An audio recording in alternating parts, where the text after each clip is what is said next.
Hello বন্ধুরা, তো আজকে বাচ্চারা বায়না করলো যে বার্গার খাবে, কিন্তু বলো আমি গ্রামে থাকি, তো আমি সন্ধ্যাবেলা বার্গার কোথায় পাবো? তো তাই ভাবলাম ঘরে বার্গারটা বানিয়ে নেই। তো বার্গার বানানোর জন্য এখানে দেখো আমি ডিম সিদ্ধ করে নিয়েছি, পেঁয়াজ কুচি, আদা রসুন কুচি, টমেটো কুচি আর হচ্ছে ক্যাপসিকাম কুচি। তো সব কুচি করে কেটে নিয়েছি, কেটে ধুয়ে পরিষ্কার করে নিয়েছি।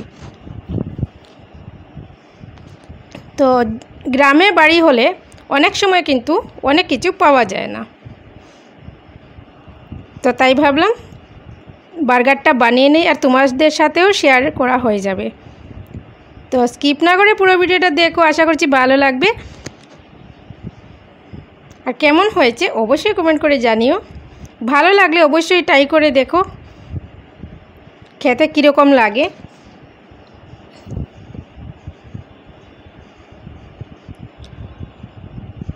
আর এখানে আমি বাটার দিয়ে বানাতে পারতাম, কিন্তু হঠাৎ আমি তেল ঢেলে দিয়েছি, কারণ তেল দিয়ে সবসময় রান্না করার অভ্যাস থাকে আর তেলের বোতলটাই আগে হাতের মধ্যে চলে আসলো। আর যাই হোক, অন্য একদিন ট্রাই করব। তো তেলটা গরম হয়ে গেছে, এখন আমি এর মধ্যে পেঁয়াজ কুচি দিয়ে দিলাম। পেঁয়াজ কুচিটাকে একটু হালকা করে ভেজে নেব।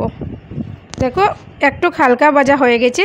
তো এখন এর মধ্যে আমি আদা রসুন কুচি, টমেটো কুচি, ক্যাপসিকাম কুচি সব একসাথে দিয়ে আবারও ভালোভাবে এটাকে ভেজে নেব।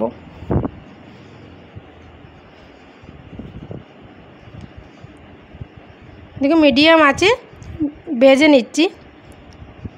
অল্প একটু ভাজা হয়ে গেছে, তো এখন আমি এর মধ্যে দিয়ে দিলাম অল্প একটু জিরের গুঁড়ো, অল্প একটু লঙ্কার গুঁড়ো, অল্প একটু হলুদের গুঁড়ো আর পরিমাণ মতো লবণ। তো সব সামান্য পরিমাণে দিচ্ছি।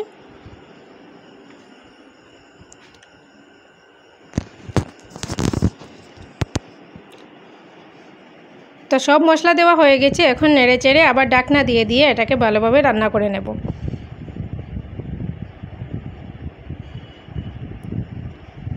কারণ এগুলি সিদ্ধ হতে মোটামুটি 2-1 মিনিট লাগবে।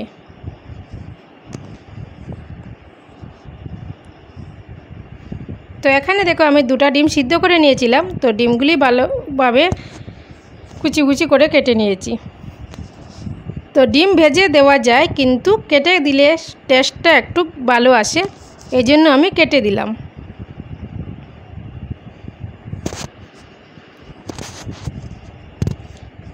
তো দেখো খুব সুন্দরভাবে মিশিয়ে নিয়েছি ডিমের সাথে। তো ঢাকনা দিয়ে আবার আমি ভালোভাবে রান্না করে নিয়েছি।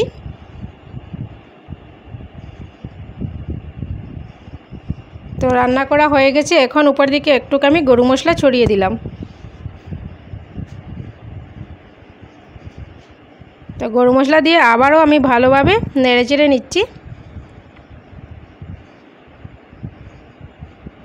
তো দেখো বন্ধুরা খুব সুন্দরভাবে বানিয়ে নিয়েছি, দেখতে কতটা সুন্দর লাগছে আর খেতেও কিন্তু ভীষণ টেস্টি হয় আর গন্ধটাও খুব সুন্দর বেরিয়েছে।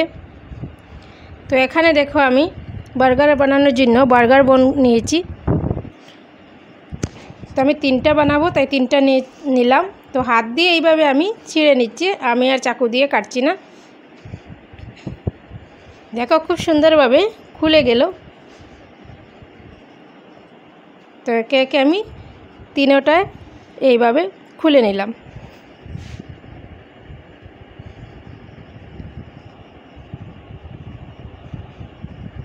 তো দেখো সব খোলা হয়ে গেছে। তো এখন আমি সেট করব খুব সুন্দর করে।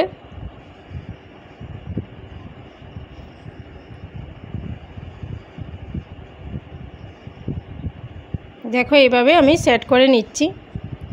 আর এই জন্যই আমি ডিমটা কেটে দিয়েছি, কারণ দেখতেই সুন্দর লাগে আর খেতে কিন্তু ভীষণই ভালো লাগে। তোমাদের কি বলবো, ভীষণ ভালো লাগে, অবশ্যই একদিন ট্রাই করে দেখো। তো সেট করা হয়ে গেছে। তো উপর দিকে আমি এখন সস দিয়ে দেব।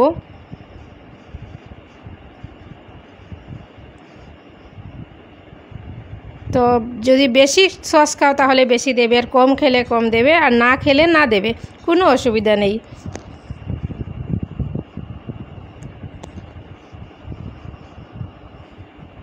দেখো বাচ্চাদের খুশি করে দিলাম, বাচ্চারাই খুশি। আর কি লাগে, মাদের কাছে বাচ্চারা খুশি থাকলে আর কিছুই চাই না। তো দেখো খুব সুন্দরভাবে বার্গার হয়ে গেছে। তো আমি এইভাবেই আমার বাচ্চারা বায়না করলে আমি এইভাবেই এদেরকে দিয়ে দেই। তো তোমরা কিভাবে দেও অবশ্যই কমেন্ট করে জানিও। তো হোমমেড বার্গারটা খুবই সুন্দর লাগছে দেখতে, অবশ্যই ট্রাই করো। আর বাচ্চারা তো ভীষণই খুশি। তো আজকের ভিডিওটা এখানেই শেষ করছি, আবার একটা ভিডিও নিয়ে আসবো। তখন সবাই ভালো থেকো, সুস্থ থেকো, টাটা বাই বাই। আবার দেখা হবে অন্য একটা ভিডিওতে।